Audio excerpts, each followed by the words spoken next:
Married అయిన వాళ్ళు కానీ లవర్స్ కానీ చాలా మంచి ప్లేస్ అండి. మీరు చాలా మంచి ప్లేస్ వచ్చేసేయండి.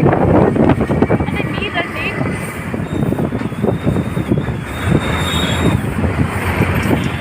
క్షమించాలి, సరదాగా చెప్పేసాను. బట్ బర్త్డే చేసుకోవడం కానీ ఏదో చిన్న చిన్న